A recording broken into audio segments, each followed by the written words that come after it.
বর্তমানে স্বৈরাচারী সরকার এই দেশ থেকে গণতন্ত্র বিতাড়িত করেছে, জনগণের ভোটাধিকার কেড়ে নিয়েছে, মানবাধিকার কেড়ে নিয়েছে। আজকে আইনের শাসন নাই, বাক স্বাধীনতা নাই, সমাবেশের স্বাধীনতা নাই, কিছুই নেই আমাদের। আগে অনেকে মনে করতে ঠিক আছে ভাই আমি রাজনীতি ঝামেলা যাবো না, নিজের কাজ নিজে করবো, ভাবতেন যে রাজনীতি না করলে তিনি বোধহয় নিরাপদ। এখন দেখা যাচ্ছে যদি রাজনীতি নাও করেন, তার মেয়েটি স্কুলে যেতে পারবে না, পথের মধ্যে বখাটে তাকে বিরক্ত করবে কিংবা তাকে জোর করে তুলে নিয়ে যাবে। রাজনীতি না করে তিনি বিপদ মুক্ত হননি। রাজনীতি না করলেও যে রাজনৈতিক দলটি থাকবে তার চিকিৎসা দিতে পারবে না। আপনি হাসপাতালে আগে যাওয়ার আগে আপনার মৃত্যু হবে, শ্বাসকষ্ট নিয়ে আপনি কোভিড-19 মারা যাবেন। কারণ দেশে কোনো প্রতিনিধিত্বশীল সরকার নাই, আপনার ভোটে নির্বাচিত নয় সরকার। সুতরাং আপনি যদি দূরে থেকে নিষ্কৃতি পাবেন না। সুতরাং আজকে প্রত্যেকটি নাগরিকের অবশ্য কর্তব্য এই সরকারকে অপসারণের জন্য রাজপথে ভূমিকা রাখতে হবে। তাকে প্রত্যেককে এই আজকের কি করণীয়, আজকের বিশদ যে সাবজেক্ট ছিল যে রাজনীতিবিদদের কি করণীয়, আমরা জনগণকে উৎসাহিত করতে পারি। বিএনপি দেশের সবচাইতে বড় রাজনৈতিক দল, সবচাইতে জনপ্রিয় রাজনৈতিক দল, কিন্তু গণতন্ত্র প্রতিষ্ঠার দায়িত্ব খালি বিএনপির না, প্রত্যেকটি নাগরিকের এ সম্পর্কে বিশদ দায়িত্ব রয়েছে। যে বাংলাদেশ বুকের রক্ত দিয়ে ৭১ সালে আমরা প্রতিষ্ঠা করে দিয়েছি, এই দেশটি যাতে স্বাধীন থাকে, সার্বভৌম থাকে, এই দেশটি যাতে একটি কল্যাণ রাষ্ট্র হয়, সেজন্য প্রত্যেক নাগরিকের দায়িত্ব আছে। প্রত্যেক নাগরিককে এগিয়ে আসতে হবে। আমরা ইতিমধ্যে ঘোষণা দিয়েছি বিএনপির পক্ষ থেকে, নির্দলীয় নিরপেক্ষ সরকার ছাড়া আমরা বর্তমান সরকারের অধীনে কোনো নির্বাচনে যাব না। অনেকে বলতে পারেন রাজনীতিবিদরা এরকম বলেই থাকে, নির্বাচনের মূলা যখন ঝুলিয়ে দেবে তখন সবকিছু ভুলে আবার যে তারা সুর করে নির্বাচনী প্রক্রিয়ায় সামিল হবেন। আমি আপনাদেরকে আশ্বস্ত করতে পারি, আমি বিএনপির কোনো বড় নেতা না, ক্ষুদ্র নেতা, কিছুই না, কিন্তু আপনাদেরকে আশ্বস্ত করতে পারি যে অতীতে যে ভুল বিএনপি করেছে, বিশেষ করে বিগত নির্বাচনে, এবার আগামী নির্বাচনে নিরপেক্ষ তত্ত্বাবধায়ক সরকার না হলে বিএনপি সেই নির্বাচনে অংশগ্রহণ করবে না, এবং এর সাথে সাথে অন্য কাউকে এই ধরনের নির্বাচনে অংশগ্রহণ করতে দেওয়া হবে না। এবার বিএনপি অন্য ধরনের বিএনপি আপনারা দেখতে পাবেন, ঘর কোনো বিএনপি আর দেখা যাবে না। এবারে নির্বাচনের আগে যথাসময়ে যখন বিএনপির শীর্ষ পর্যায় থেকে ডাক দেওয়া হবে, রাজপথ প্রকম্পিত হবে তরুণদের পদভারে। জনতা রাজপথে থেকে আবার প্রমাণ দিবে এই দেশ যুদ্ধ করে স্বাধীন হয়েছে। এই দেশের ছাত্রদের অনেক কৃতিত্ব রয়েছে অতীতে। এখানে একজন সাবেক ছাত্র নেতা, সময় সাহসী সন্তান ভিপি নূর এখানে উপস্থিত রয়েছে। ইতিমধ্যে 17 বার তার উপর আক্রমণ, 17টি আক্রমণ সামাল দিয়ে তিনি এখনো বেঁচে আছেন। এরাই তো বাংলাদেশের ভবিষ্যৎ। এই ধরনের তরুণ ছাত্ররা ভয়কে জয় করে রাজপথে নেমে আসবে। এই দুঃশাসন আর কতদিন চলতে পারে? কিছুদিন চলতে পারে। আওয়ামী লীগ 21 বছর ক্ষমতার বাইরে ছিল, নানা ষড়যন্ত্রের মাধ্যমে তারা ক্ষমতায় এসেছে, কিন্তু আগামী দিনে যে সরকার প্রতিষ্ঠিত হবে এটি হবে জনগণের সরকার, এবং এই সরকার আমরা প্রতিষ্ঠিত করব জনগণের রাজপথে তুমুল সংগ্রামের মাধ্যমে। অতীতেও স্বৈরাচারকে বিদায় নিতে হয়েছে বাংলাদেশের রাজপথ থেকে, বাংলাদেশের শাসন ক্ষমতা থেকে। অতীতেও অনেক স্বৈর শাসককে বিদায় নিতে হয়েছে। আরেকটি নতুন অধ্যায় আগামীতে আপনারা ইনশাআল্লাহ দেখতে পাবেন, যেখানে জনগণের মতবাদী প্রতিষ্ঠিত হবে। আমাদের তার প্রধান কারণ হলো এই দেশে কোনো দায়িত্বশীল সরকার নাই, গায়বদ্ধ কোনো সরকার নাই, দেশে কোনো নির্বাচন হয় না, কোনো ধরনের নির্বাচন হয় না। শুধু জাতীয় সংসদ নির্বাচন নয়, ইউনিয়ন পরিষদ, উপজেলা পরিষদ, কোনো ধরনের নির্বাচন হয় না। এমনকি বিজিএমইএ, বিজি, বিভিন্ন যে পেশাজীবী সংগঠনগুলো, সেগুলোরও নির্বাচন হয় না।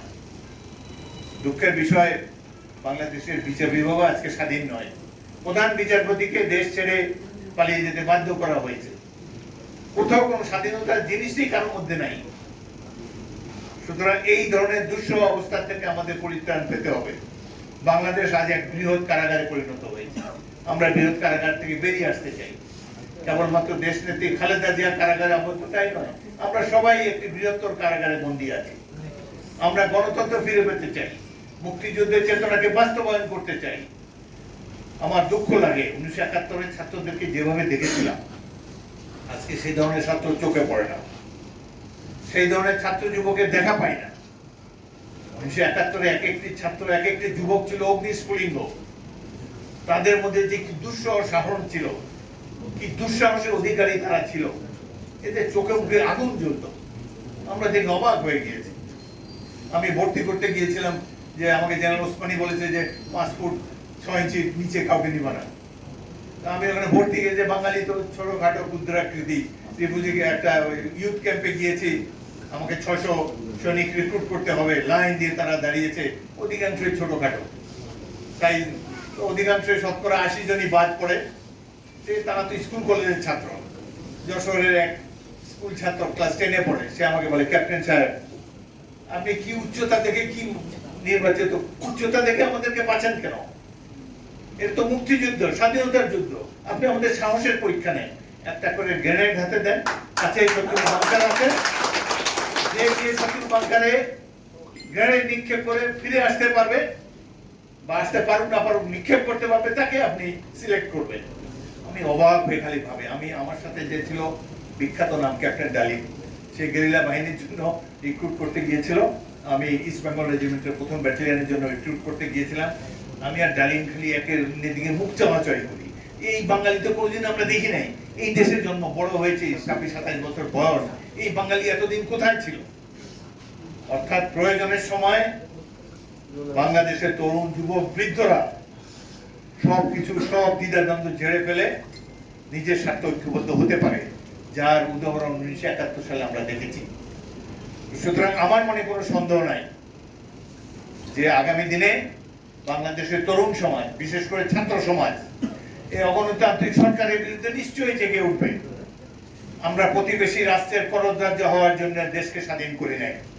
আমি নিজেও যুদ্ধে আহত ছিলাম, জীবন বিসর্জন দিতে গিয়েছিলাম। সুতরাং আমাদের দায়িত্ব রয়েছে যে দেশটি আমরা সৃষ্টি করে গিয়েছি, এই দেশ কারো বক্তৃতায় স্বাধীন হয় নাই। এই দেশ লক্ষ লক্ষ মুক্তিযোদ্ধাদের জীবনের বিনিময়ে স্বাধীন হয়েছে, রক্তের বিনিময়ে স্বাধীন হয়েছে। সুতরাং আমরা এই স্বাধীন দেশকে কখনোই পরাধীন হতে দেব না।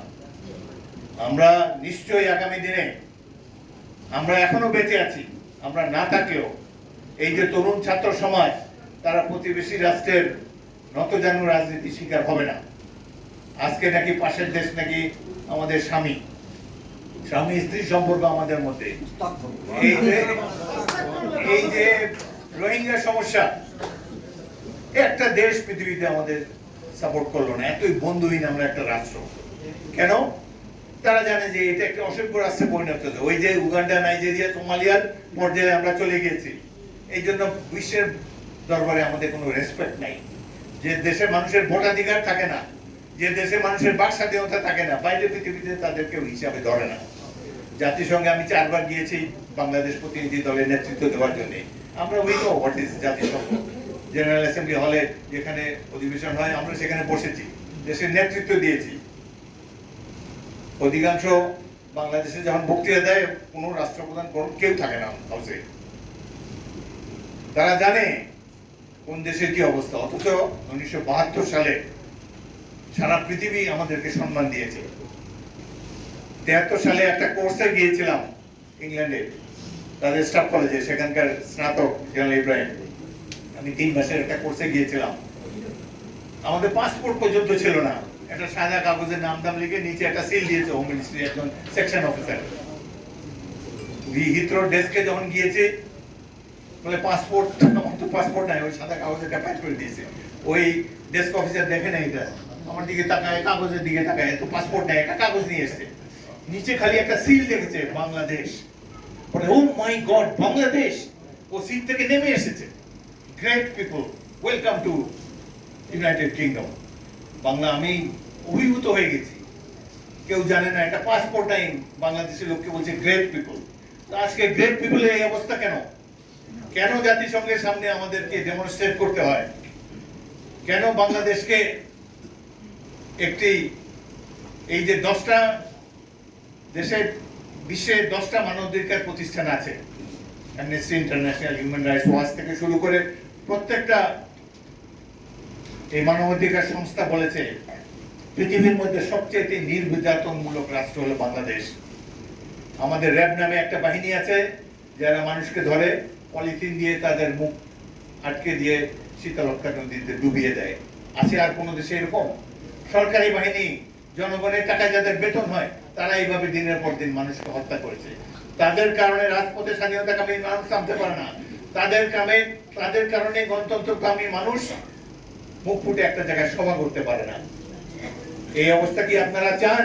এটা কি আপনারা সমর্থন করেন? যদি না করেন তাহলে এই সাহসী সন্তানের জন্মদিনে আপনারা শপথ নিন আগামী দিনে দুঃশাসনের অবস্থান আমরা করব। আমরা রাজপথে থাকবো এবং গণতন্ত্রকে ফিরিয়ে আনবো এবং এই সরকারের অপসারণের মাধ্যমে মুক্তিযুদ্ধের চেতনাকে বাস্তবায়ন করব। আপনাদের সবাইকে অসংখ্য ধন্যবাদ। জেনারেল ইব্রাহিম যুগ যুগ ধরে বেঁচে থাকুন। আমার তাকে শুভ জন্মদিন জানাচ্ছি। আপনাদের সবাইকে অসংখ্য ধন্যবাদ। আমাদের শ্রদ্ধেয় মেজর